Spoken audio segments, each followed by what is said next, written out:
This is Character Asked It. You already know Character did it. I'm here with Mailbox Spiders, who was my first interview ever before it was Character Asked It. Bro, we're going to start from the beginning. Tell us who you are. What do you do? My name is Mailbox Spiders. I am an underemployed music person. Yay! Hell yeah, man. What do you mean by underemployed? Means I could use work. More I work. feel you. I feel you, man. I feel you, bro. So where are you from? I'm originally from South Georgia. Basically, like within not quite walking distance of Florida, but close enough. Where you at now? Florida. Florida? What part? I took a few steps south. You took a walk and ended up in Florida. Yeah. It was more like a car ride, but either way, I'm in Florida now. What part of Florida did you end up in? Between Tampa and St. Pete, so almost. All right, well, that's really far from Georgia. That's really far from Georgia. Yeah. You took more than a walk. But all right, man. Yeah. So you grew up in Georgia. Tell me about your upbringing. It could have been better. I won't say a lot of depressing things, but it wasn't great. So I'm glad I survived it, and I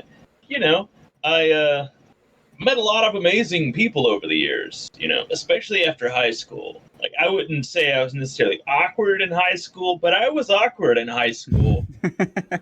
Probably because I was like sleeping during lunch and stuff like that.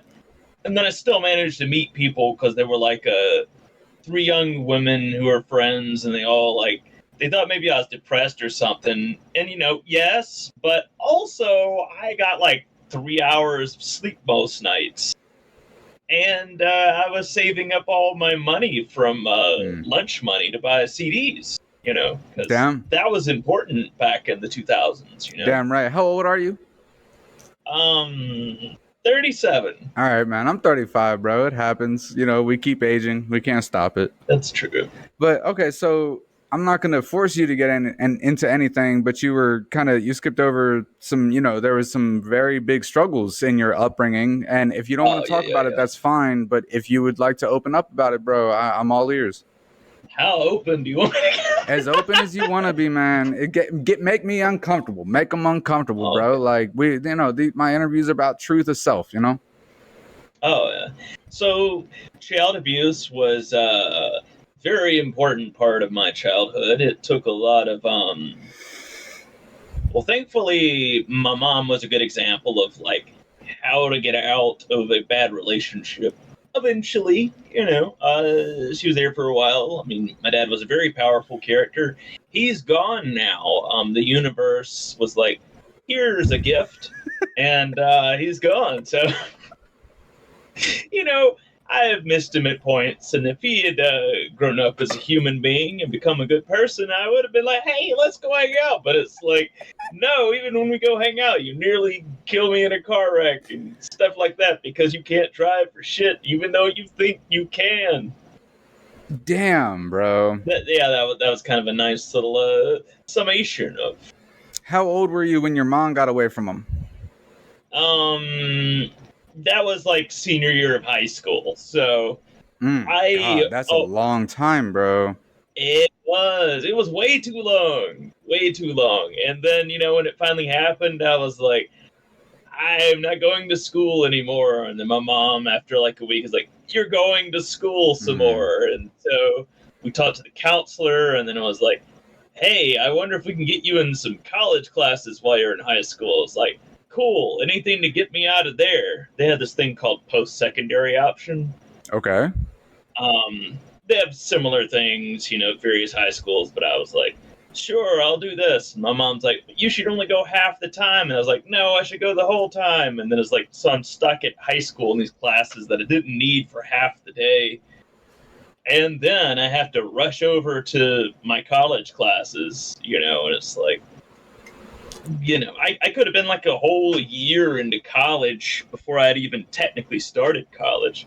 Damn. So did you go to college? Yeah, it took me about 11 years to finish. Okay, so what'd you study? A lot of things. English was my main thing, because I was like, I can write. Can't tell a goddamn story, but I can write in song form. I can do a story in song form. It's like it's easier when it rhymes, I guess. You know, that sort of thing. But when it comes to just like telling it straight up, it's like, well, I hope I remember the important parts of the story that made this interesting because that's not happening today. But so studied English and with a specialization in poetry because poetry was really interesting to me. And I had a minor almost. I was one class away from a minor in religious studies because I think religion's interesting, especially given that I was basically raised in a cult. So, it was nice to understand a little better, like, I'm gonna need exactly. you to go back. I'm gonna need you to rewind. Yeah, yeah. Tell me about that. So, my father was very religious. He used it to control us and to control other people. And by us, I mean my family. So that was like really cool. You know, I definitely got brainwashed a lot and had to undo all sorts of stuff. So thank God for the internet, which was why I was up till 5 in the morning every morning and then getting up in time to make it to school at like 7:45. Is Um, there a known cult? Like, do we know about the cult? it's called Christianity, and it's Okay, all okay, over America. okay. No, I get that, Um, bro. I hear you. I mean, really specifically, like evangelical. Like there are obviously lots of good people, who haven't quite given it up, but they're still like decent people. They're just not assholes about it, which is really cool. I like those people. I'm friends with many of them, but it's the people who are like, you know, um, you're going to hell for this, and hey, you should gaslight yourself into staying in this horrible relationship forever because that's what God intended. Can't have anything to do with like the system we live in that screws everybody. I mean, that would be crazy. All right, man. We'll break off on this topic because I do have a lot to say about this. Like, Good. uh, for real, I saw a thing the other day, and it was talking about, if you believe in a religion that makes you wait until you die for any benefits, you're in a death cult. If you believe Mm, in a religion that you eat something that represents body and blood every Sunday, you're in a death cult. And it went on like that. It is mm. uh I think that the most damaging words that were ever written to civilization was the verse in the Bible that says when Jesus was about to ascend to heaven, go and make disciples of all nations, Oh yeah. because that was the cause of almost every single major international war that has happened since the beginning of Christianity. Well, and specifically, you could blame it on Constantine, Emperor Constantine, because he made it the state religion. With the So it was, Nicene Council, with the yeah. influential religious leaders.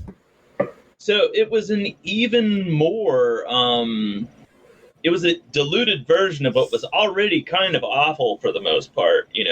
I mean, the weird thing is, like the Book of Acts, you see like these the disciples are actually like basically practicing communism to each according to their need, from each according to their ability. They're sharing everything in common. They're living in each other's homes and they're making sure everyone has what they need, which is like the polar opposite of what we see in this country. Because God didn't come to this country. The people abandoned God. That's pretty much how it went. Absolutely. And you're right. It was like communism. And I'm not saying that I support communism, but the thing about communism, it is the perfect form of government if you could remove the human element. If you could remove the fact that there has to be a leader, because that leader will never be selfless.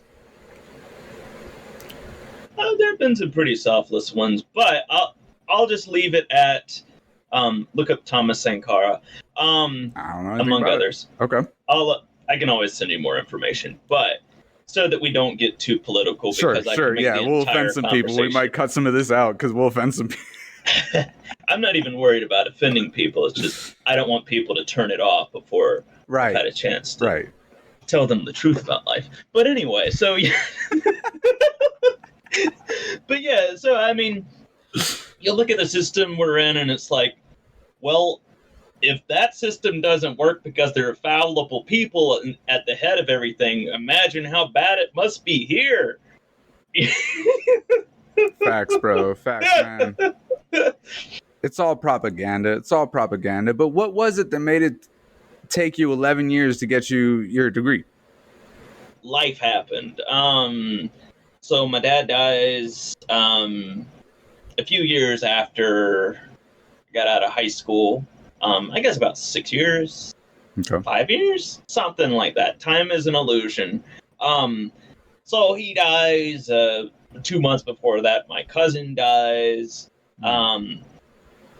Great year to be alive, I guess, except not, because I was dealing with all of that shit. And then I wasn't doing well in school, and some of my professors were very understanding. One wasn't particularly understanding, but I didn't say anything when my cousin died, because I was like, you know what, I'll just deal with it. Then my dad dies, and it's like, my life is really fucked up right now. Let's take a break from school. Let's see what we can do here, because I was about to fail some classes, and now it's like, if I don't get some help, I'm definitely failing at this point. So let's do it. And you're saying it in such a funny manner, but what you're saying is some like dark truths, and I do the same thing, bro. I have a lot of dark truths that I've found humorous ways to express them, but this is real shit that you went through for real, man, and it was not easy, and it caused a lot of tears, and it caused a lot of anxiety and depression and drinking. Sure, I'm sure, bro. Like, what did you do when you realized you had to take a break? What were you doing? Well, luckily I had like a little bit of money that I got when my dad died. It took a while to get, because that's another long story. Might tell that one day, but we'll leave that out of here. Okay. But anyway, so needless to say, I ended up with like a little bit of money, enough to start getting therapy. That was very important. It wasn't enough therapy, but you can't really get enough therapy after you deal with childhood, and then death, and then later more death, and then hey, here's another death and another death in case you missed it the first 5 times. So it's you make it to 37 and you're like, I am lucky to be alive. But yes and no. But I am doing much better than I was then. I can tell you that much. What were some of the things that you learned about yourself, or how to cope, or whatever you learned in therapy, going through everything you've gone through? And I know you're processing more than death. You're processing why you feel the way you do about your childhood. What were the broad strokes of what you learned? I guess the broad strokes were, I don't have any serotonin anymore. Mm-hmm. I'm going to need help here, and find people who aren't toxic to be a good support network, and tried and failed at that for a long time. And slowly it got better, Some things got worse, but now some things are better again, A lot of trial and error. I guess that's the biggest thing. So the biggest thing is something they actually said when I was in grad school, which I didn't finish. More bad stuff happened, but in grad school, one thing they said. Damn, bro! I want to hug you right now. I just want to hug you. Like, you're skipping over so much. I still want to hug you.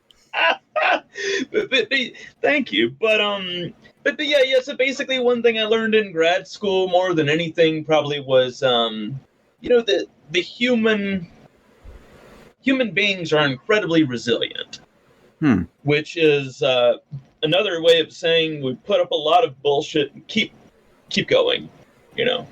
Yeah. But yeah. So not all of us, but a decent enough number that we can keep helping each other.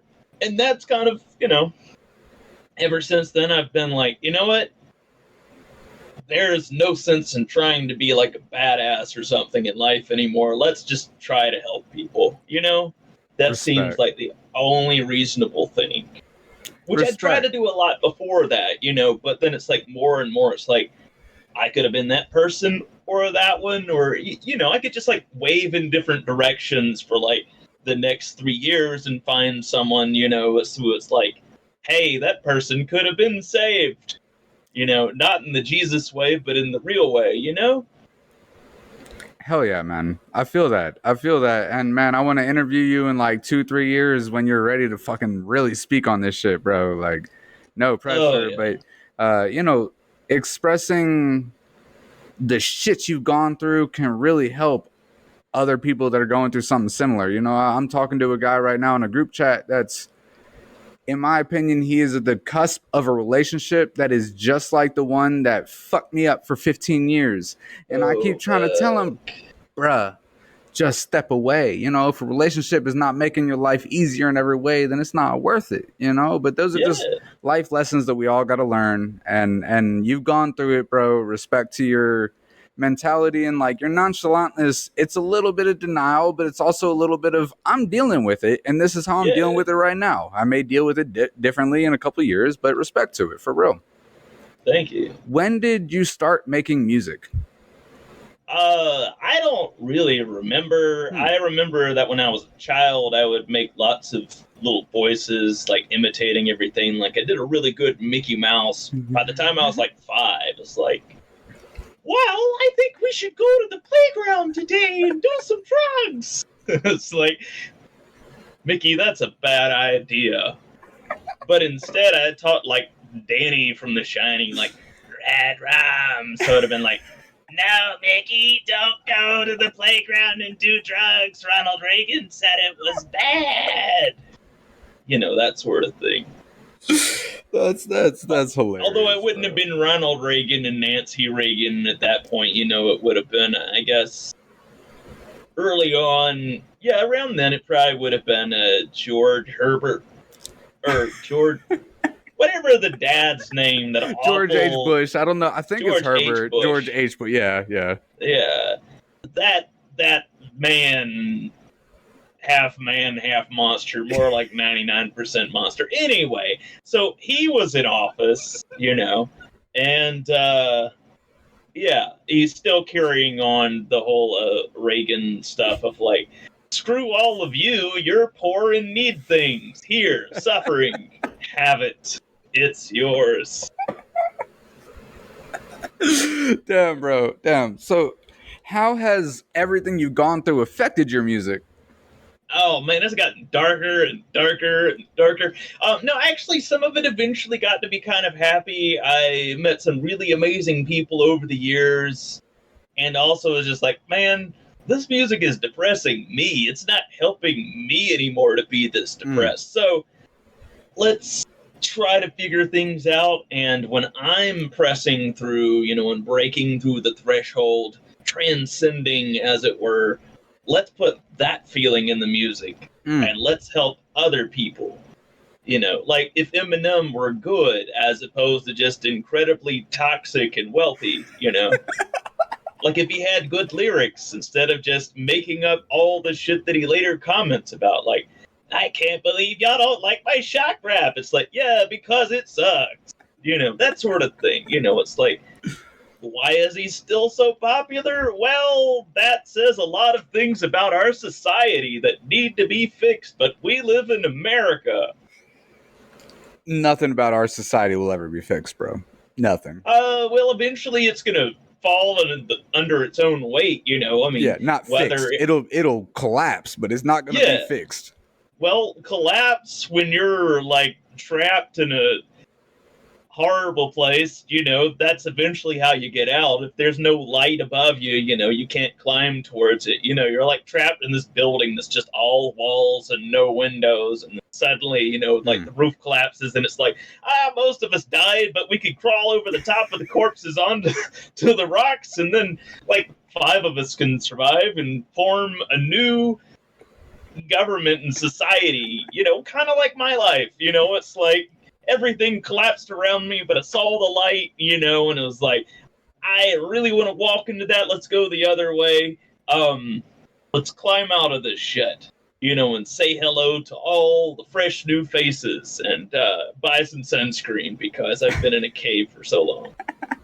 No doubt, bro. No doubt. Last time we talked, I have ADHD. What was the last time we talked? I don't remember what it was. You make a very unique genre of music. What did you call it before? Lo-fi. Future lo-fi. It was Rich from Ghost House made that description. To me, that sounds like a don't give a fuck kind of music. Yeah. And I think everything that you're telling me has led you to not give a fuck. Pretty much. Do you see a benefit in that? Well, so basically the things I don't give a fuck about are the things that don't matter. So the things that do matter, I have more time to focus on those things. So like social issues, like the ones that are actually bothering our society, the ones that are actually hurting us, Like which ones? The wealth gap, it's like, hey, man, this is really bad. The cost of living, all of these things that are caused by some people at the top who just decided we should suffer. Reagan Jr., Reagan the Third, all of these fun people. Facts, bro. Facts, man. You're speaking truth, man. I could go on and on. I know you could. And I don't want people to just switch this off because they're like, man, they're just rambling about some conspiracy shit, But tell me about your biggest accomplishments and for you more than other people, I mean, in music and in life. I want to know about both. My biggest accomplishment in life has been surviving. Mm-hmm. That's been huge. Musically, I guess I've already collaborated with some people who I was like, man, I would love it if I got to collaborate with this person just once. And it's like, oh man, we're collaborating again. It's like, well, that kind of life goal's fulfilled. Let's find something new, Hell yeah. And that leads to more. Well, I got to do one of my favorite collaborations was with producer Lowbrine, who's one of my good internet friends, and Passive the Rapper, who we talk a lot as well. Not as much as I talk to Lowbrine, but we've kind of, our production styles have really Lowbrine and I, our production styles have really fed off of each other in a lot of ways. We still make our own stuff, like nobody would be like, hey, you make this now because that person did that, or vice versa. It's like, no, you're very much your own people, and you just, probably good that you have each other talk to and push each other to the next level, because it's hard when life happens to just keep going and to be like, hey, remember when you said that this was your goal in life? Is that still your goal in life? And it's like, thank you for being the only person who remembered that. I appreciate it. I feel that, man. I people paying attention does mean the world.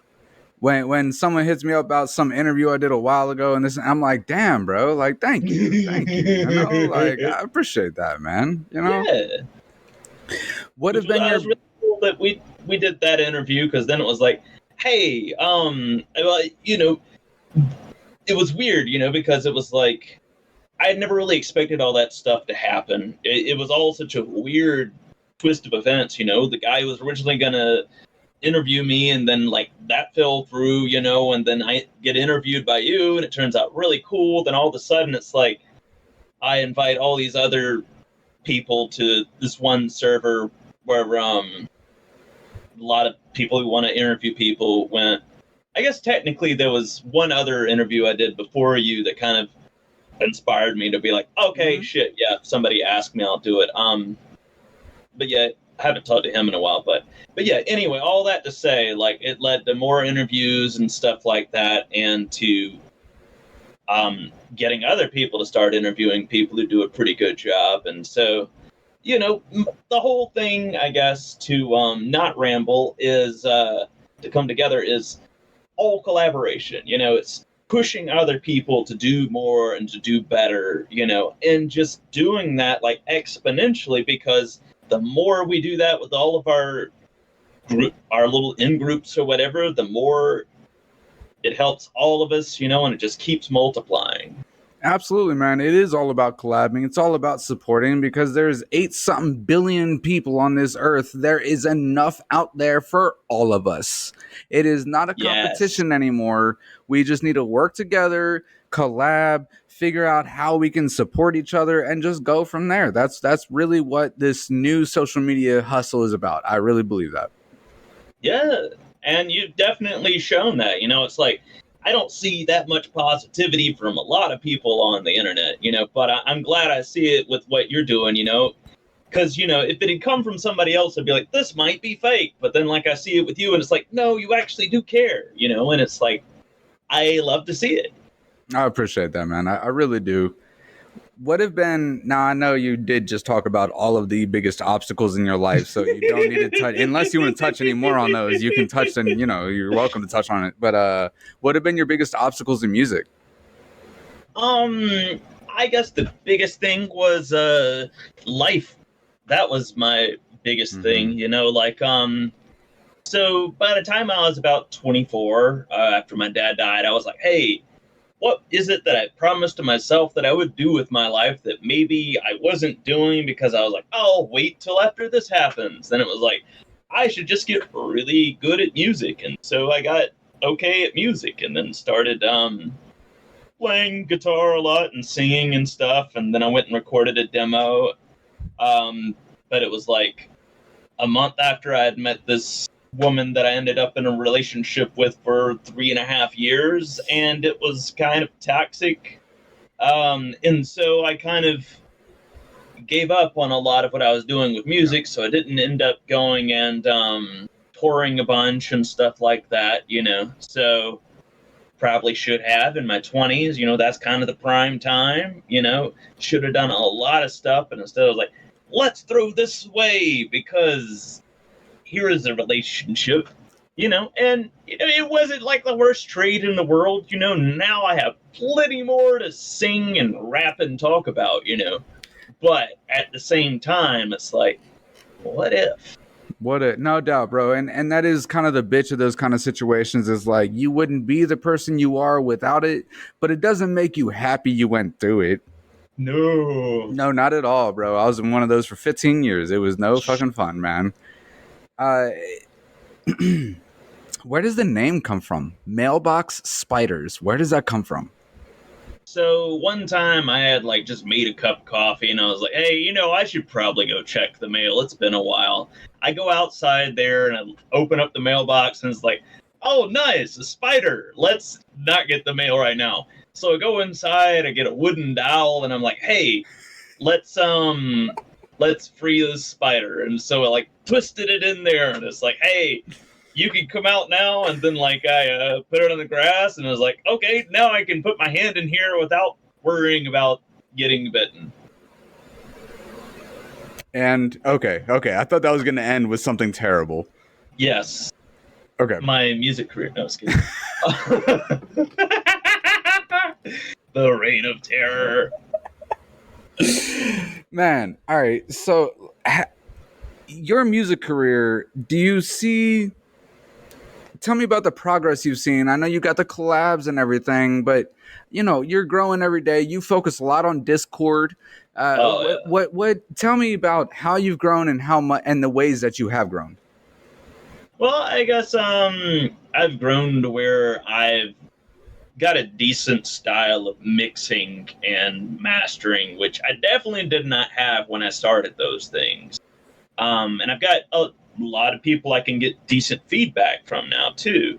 Like a big thing was starting to go on like r slash making hip hop, and there are all these people who are like, here, you can try this. And it's like, hey, and you can try this. And it's like, oh, thanks, man. This is working out for all of us, and it just kind of like happened like that, like all sorts of things. Then one opportunity creates another opportunity, infinite multiplication, and eventually, I guess that's really like my biggest musical successes or whatever is building communities with people, that I never would have been able to before. It's been great for my music, it's been great for my mental health, and for theirs as well, because last thing I want to do is just be a leech, It's like, hey, let's not leech. Let's be symbiotic, No doubt, bro. And that is a big thing about the journey of making music, whether you're part of different review stream communities or Discord communities, Instagram communities, they are so essential to not just helping building your confidence, but helping building your craft. If you are honest and human with that community and you let yourself be shown, it's a huge thing for artists, and really, like you were saying, like these Discord communities, that is growth. Eventually you have to grow past them so that you gain a legitimate audience of listeners, not just artists supporting you, but that is a fantastic place to start. Yeah, because I mean that's going to be the thing when you start out is it's just going to be mostly other artists, because who else is willing to try something completely new? No one. Not your average Joe. No, and especially not your average music listener, for real. Yeah. What does success in life and in music look like to you? I guess there's really not a true definition for me. It's kind of like just, it's very much like an amoeba. It's like it kind of just does whatever. My biggest thing is surviving and helping others to survive and just continuing to do what I do, because there's no money to be made in this industry, really, for the most part, and I am not in a mental place where I can push quite like I would like to. I'm pushing more than I ever have before, but, to do it the way that I would like to, got to get on Ritalin or something, among other things. We're working on that. It's been a long journey. Should have gotten it like 37 years ago, but, life doesn't work like that sometimes. Trust me, I feel that on levels you wouldn't understand. But okay, so I was going to save this for the end of the interview and see if I was going to use it, but I'm just going to ask you about this because you're talking about there is so little money to be made in it. Do you know about this app, MuseIQ? Sounds vaguely familiar. Okay, so I've been working with the developers on it. They're in Denmark, and this is a brand new music streaming app. It is not pay per stream. The way it works is it's always free for artists to upload. And then for users, you get a 30-day trial. And then there's 3 different subscription tiers. There's silver, gold, and platinum. The silver gets you 1 validation. The gold gets you 5, and the platinum gets you 20. What a validation is $1 that you can assign to an artist out of your payment every month. Ah. Along with that, there's commenting and messaging. There's friend requesting for other users to connect. And then artists and users can also message and comment together. Again, another thing, in 6 months, they're going to start doing charts that are based off of a swipe like system, like the dating app, Tinder, where if you like a song, you swipe up. If you don't, you swipe down. And whoever gets the most likes in 6 months, they top the charts and they get extra payouts and plaques and everything like that. It's a whole new concept. It's never been done before. I'd love to know your thoughts on that. Sounds great. I guess my thought always is like, I'd love to see how it does, because you really never know, because all of these things, it's like, they're in the competition with all those other assholes, who run all the other streaming platforms. And it's like running any sort of business is borderline impossible when you've got so-called competition, which is really just monopolies, No doubt, but I get that. Go ahead. But, it's possible for them to find like a foothold, because you don't have to necessarily be the biggest in the world to make money. You just have to figure out a way to get the best ROI, best return on investment. Absolutely. So if you've got low overhead and all that, and you've got a bunch of people who really believe in the shit, you can make it work. That's what we have, bro. We got no overhead, and we got at least 9 people working full 40-hour weeks for free right now because we believe in it. Oh, shit. And the way that I see it is it's not competing with Spotify. It's not competing with Apple Music. It's not the paper stream. It's not competing. It's a new option. It empowers the artist, but it also empowers the listeners. You pay $18, whatever it is for Spotify, you don't have a clue where any one of those dollars is going. And you probably don't want to know because you're not going to be happy with it. Like it's in Daniel X fish tank filled with gold. Exactly, bro.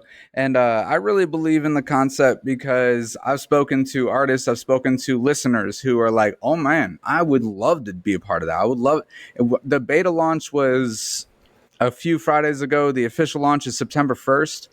I have 5 validations off of my shitty music, bro. I'm making $5 a month off of my music. That's crazy to me. I never ever planned on making $1 with my music. It was for me, and now so it's just, I don't know. I really see potential. I'd love to connect you with the developers if you're interested. Hell but yeah. We'll talk about that more later.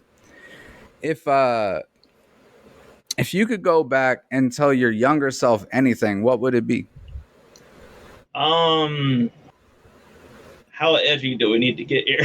Heavy, bro. I know you try to avoid the heaviness, man. You've been trying to avoid the emotional shit, but I'm trying to get you emotional, bro. Get emotional. Tell me. It's hard to make happen for me because I've seen everything, done everything. Not quite, but I've seen everything, and hopefully we'll never do everything because that would be terrible. But yeah. So like, I guess what I would tell my younger self, it would depend on what age I was. But, I guess the other thing is, so we have to ask, how much will my younger self remember of all this stuff that I've already gone through? And is this like a separate dimension where I'm just trying to help myself live a better life in this dimension? And what other variables? That makes more sense to me than you think, bro. Like, you're laughing, but I hear you. But if I had to tell myself something, it would probably be like, don't worry about competing because it doesn't fucking matter. Just go straight for the collaboration from the beginning, and don't worry about people stealing your ideas because they're probably not going to. And if they do, well, you couldn't do anything about it anyway. Just go for it. And they can't do it like you can do it. It's true. You got anything coming up that you want to talk about? I'm probably about to finish another animated music video for my next beat. I just release those usually weekly. This one's just going to be called Mortal Kombat because it sounds like Mortal Kombat, and I'm going to use animated clips from Mortal Kombat movies. They were okay. The last one I'm watching is like, man, you didn't rehash all of the same storylines and or make them worse from the other stuff, So this is like, hey, this is great. There's more than one Mortal Kombat movie? Yeah, there's a lot of material out there, and they're like, hey, let's totally retcon what happened here. Let's try this again. Because there was like Mortal Kombat in '95. There was Mortal Kombat Annihilation, which not many people watched, but it had a great line where Jax refers to Motaro as Mr. Ed. The only real redeeming value in that movie, other than when Shao Kahn breaks Johnny Cage's neck, and it's like, yes, the douche is dead. Yeah. Now you don't have to worry about your $500 sunglasses anymore because you're dead. But yeah, so there were those moments, and then they later redid the movie, some sort of weird thing where there's like some guy who's essentially like Scorpion Jr. He's kind of like Scorpion, but he sucks. And I don't know where the idea came from. I think they just really hated their audience because they were like, let's make up a totally bullshit character that no one will care about. And it's like, thanks. So, we got that, and then we got some better versions of some of the characters. Some of the acting was decent. The person who played Kano did a good job. Not a whole lot to love about it. It was all right. The critics are like, hey, this is about as good as the first one in 95. So, not great, but at least that one had, that very memorable theme song. But anyway, so after these movies, well, kind of in between, actually. So you had the series called Mortal Kombat Conquest, maybe? It was terrible. But it was on, like, the WB, so it's like, yeah. It's gonna be terrible. Exactly. And you get, like, characters like Quan Chi that no one really cared about that much. But, he's really weird looking and whatever. They had all these other characters that no one cared about. They just didn't want to pay for the licensing for the big characters, bro. I think they just had bad writers and no good ideas. But that was no longer the case with that Mortal Kombat YouTube series they did called Mortal Kombat some other bullshit. I don't remember. But it was only on YouTube, and it was like, it was a fan-made, it started off with a fan-made video that got, like, really popular because it, like, wasn't terrible, which was huge for Mortal Kombat. And so they're like, hey, we're going to pay you to make a bunch more because, you know what? We obviously couldn't do this ourselves. We needed somebody completely outside of us who could do something good. So they did, and then they just decided, oh, yeah, we've done like 12 episodes. Fuck you, we're not doing any more. And that was when they came out with the Mortal Kombat remake, and then now they've decided to come up with these animated straight-to-video things that WB likes to do because they also hate us. But it's called Mortal Kombat Legends. They had Scorpion's Revenge, which actually isn't bad because the story mainly revolves around Scorpion, whose story is actually interesting, and he's not one of the worst characters, which obviously not. We all want to be Scorpion for Halloween or have since we were children. Some people more than others. And then you get Mortal Kombat Legends Battle of the Realms, which is like, this could have been good, but it's not. And, it's just rehashing other stories, but worse. And then you get something called Mortal Kombat Snowblind, and it's like, hey, these are different characters than I expected in this movie. Kano is insane, and you had this dude, Kenshi, and it's like, we've never really had him in there, and I don't know, I'm about halfway finished with it, and it seems all right. The story's more interesting, those sorts of things. That helps. I'm not gonna lie. Now I want to go back and watch the live-action Street Fighter movie. Now we're talking about this generation. Oh God! Not saying it's good. Not saying it's good, but it's like a guilty pleasure thing. The soundtrack, though, is it good stuff? So there was a song with Ahmad Lewis, whose rap name is Ahmad, and I believe it was Saphir and Razcast, and it's called "Come With It," and that was about the last we saw of Ahmad and Saphir for a while, and Razcast, kind of peaked there. Ahmad came back in later years. Saphir, it was like, why did anyone ever give that guy a chance? And occasionally Razcast still does good stuff. But 94 was Razcast's year. He was one of those rappers who was like, you're way ahead of your time, and in about a year, you will be behind the time. But good for you.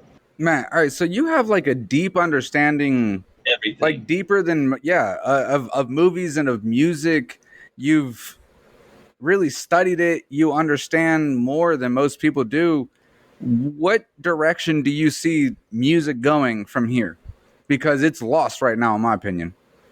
Well, I think it's just we have to do what we always had to do to find good music, which is research the hell out of it, because it's not just going to come to us. You know, the Spotify algorithms are decent, but, you know, if you really want them to work well, you got to have other avenues for finding good music. To me, like, that's literally almost all I ever talk about with people's music. So I'm like always getting new things to check out. Usually I'm like, you know what, not listening to that again, but thank you for introducing me to that bullshit. Try again. But you know, eventually, like, people start to realize, you know, hey, this is terrible. Let's recommend this instead next time. You know. For sure, man. What advice would you have for artists and producers coming up right now? It would probably be, don't go for the money, because unless you're like already embedded in the industry, you know, like you're like Billie Eilish and your parents were already artists in the industry, you know, or like one of these others who like pretend to come out of nowhere. It's like, no, the fuck they didn't. The people who are making it generally are either being groomed by R. Kelly and Timbaland, or, you know, they've gotten some sort of foothold already from family or friends or whatever, you know. Or it's like Taylor Swift, you know, her family's like, you know, we have this huge farm, and we're going to put that up on the market or whatever, or not on the market, but use it as a collateral or whatever for a huge loan and stuff to support her. And it's like, most of us don't have parents who have a huge farm they can put out there, you know, to as collateral, you know, to get all this money to support their child. You know, most people don't really believe in their children's dreams.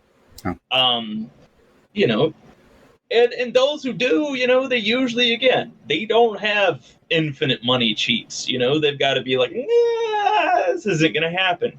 And then when they do, you know, like go from rags to riches, you know, they might be like Jay-Z, where it's like, you know, probably eats human souls for breakfast, you know, because, you know, he's not what he, you know, kind of came up as. You know, now he's just like, no, cops are cool. It's like, what the hell was 99 Problems?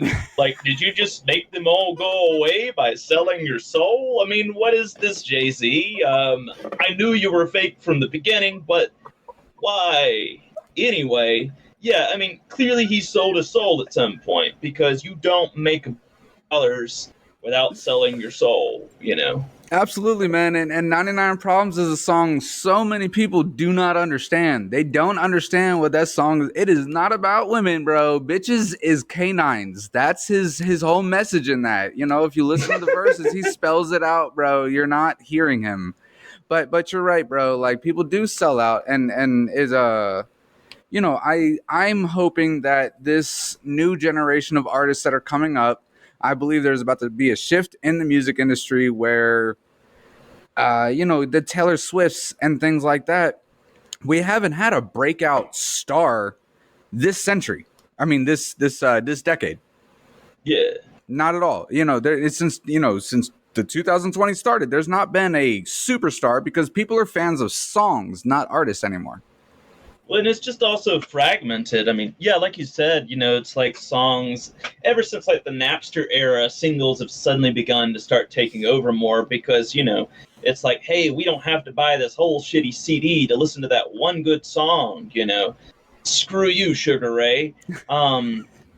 You know, like we have so many more options. We don't have to waste all of it at once. You know, we can pay like $6 and listen to like so many songs. You know, things are, in some ways, they're a lot better, but they were never good for independent artists, you know? And no, so, not at all. like, we can't really expect them to suddenly get better afterwards, you know, but we might be able to create a better community where everybody supports each other more.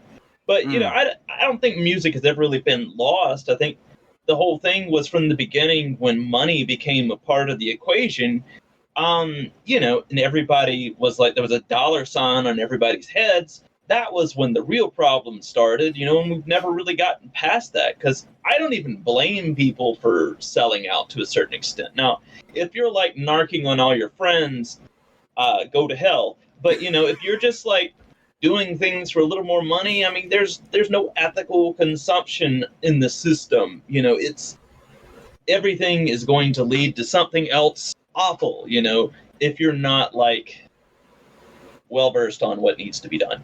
And that's not a conversation we can have on air. But all right. On that note, bro. Again, you're bringing me to shit I was not planning on talking about. And okay, so I saw a reel the other day, and I am not speaking this as facts.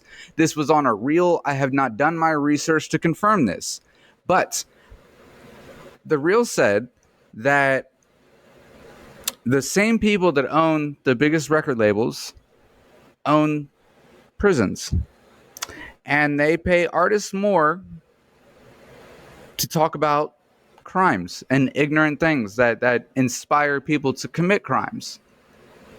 There is a whole system built within this industry. I'm not saying, again, I can't confirm that. I can't. But it makes too much sense to me. There's too much, our whole society is built on glorifying bad things. mm-hmm. And there's got to be a reason behind it. And that just makes too much sense to me. Well, so I think it's a bit of a reach to think that they own the prisons, but we do know that many of the corporations that do own the prisons, own this or have stake or have their, got their hands in the pockets of others. Exactly. So it's like the record labels, there were like apparently memos that went around like, hey, do gangster rap, whatever you were going to do gangster rap instead because we think it'll sell more, be the person who does the gangster song and the party rap song on the same album, even though you're not saying anything in all of these songs. There was a time where gangster rap was real, like when NWA came out, it was like, hey, there's some real shit right here. Absolutely. And NWA is a huge part of why we have the freedom of speech that we do. Yeah. They tried to limit them. They tried to limit people talking about the truths of reality, and they beat that. But then the industry turned to where they glorified those truths. And that was never NWA's intention. NWA's intention of bringing reality rap to the world stage was to open the people's eyes who didn't understand that way of life. Well, and then they saw a few dollars and they're like, I like those dollars. I mean, they did get really screwed over by Jerry Heller and all absolutely, that. Absolutely. I mean, that was a total nightmare, what happened with Jerry Heller and Suge Knight and all that, Absolutely. And it probably made them cynical, to the point where they were like, well, none of this matters anymore, get more money, which I get, it's incredibly cynical and wrong, but, I am not their daddy. They can do these things. And I have no real power over them. I saw 50 saying the other day, 50 Cent saying that the people that I've interacted with in the business world have been so much more savage than any gangster I ever knew in my whole life. Yeah. Because they don't have to get their hands dirty when they're out, doing absolutely awful to people. They have someone else they can pin the blame on if they get caught. Yep. Yep. Absolutely, man. All right. So before we both get canceled, is there any sentiment that you would like to communicate to people, artists, producers, or any combination? It doesn't have to be somebody, you've gone through some shit that it's not just artists who can relate to, man. Like everything you've been through, what's some life advice you would have for people? I guess it would be don't gaslight people and tell them, hey, man, it's your fault that you were cursed with all these horrible things from the beginning. Don't gaslight people into that. Don't just pass along these statements that you got from someone else. Think about those things before you're giving people unuseful advice. It's like, get to know that person, and instead of asking and giving them advice, maybe try to find out what they need and maybe help them instead of giving them all of this useless advice. Unsolicited advice will never be heard. Mm-hmm. I am so guilty of that. When I first got away from my ex and I knew these things and I was trying to communicate, I tell people this shit all the time and they're like, why are you telling me this, bro? Like, because you need to hear it, but you don't know that yet. So I'm sorry, you know, and I learned that like Yeah. there's a way you can play a role in a person's life and not force any thoughts down their throat, but just be there as a bouncing board for them. And then when they're ready for that advice, that's when you give it to them. That's when they hear you. Well, like, you can even go back to the Bible, and get these people to actually read their book, and Jesus is like, hey, let's feed these 5,000 people before we just give them some message. It's like, that's the first thing you do is you meet people's needs. And then, you become presumptuous asshole. Or you don't, which would be better. Ideally, you don't become a presumptuous asshole. You ask them if you can become a presumptuous asshole with them. And sometimes they'll be like, no, I don't want to hear it. And sometimes they'll be like, okay, what do you got? And as long as you tell them, like, I'm not saying I have the answer for you, but here's my thoughts. Yeah. Exactly. Is there anything else? Is there anything else you want to talk about before we end this, bro? I would basically say, don't ever grow truly cynical. Grow cynical about things that are bad. Like believing in politicians solving everything for you. Don't believe that because it's not going to fucking happen. But, you can look at the people around you and be like, hey, maybe we can work together to make some things better because I know you know me, and we have similar interests, and we're not completely hindered by our desire to become incredibly wealthy and evil, so we can do good things and we can do them together because, it's going to be the person who has no money that's most likely to give you $1, that's most likely to give you a ride, that's, most likely to spend time helping you develop as a human being, most likely to listen to you with your problems. These people who have unlimited money are like, I don't have the time. Absolutely, man. I can't tell you how many big people on Instagram that I've scheduled interviews with, and then they ghost me, bro. They're talking to me up until an hour before the interview, and then they ghost me. And I'm like, bro, like, who are you? You're not that big. Like, come on now. You're human. Just be human. I don't care what status you get to in life. Just remember that you are where you are. And when you do get to that status, remember how it was to be there. Because some people are going to hear about what they did, and, and then it'll actually possibly come back to bite them in the ass. Maybe. Whereas, they could have simply been like, hey, let's take this perfectly good free opportunity that could actually help me, and instead let's be toxic, because that sounds fun. Exactly, bro. Exactly, man. Yo, I appreciate your time. I appreciate everything you said. I can't wait to interview you when you're a little bit more vulnerable. I understand why you are the way you are. Dealing with emotional stress with humor it's not the healthiest way, but until you're ready to really share it with the world, bro, like it is an effective way.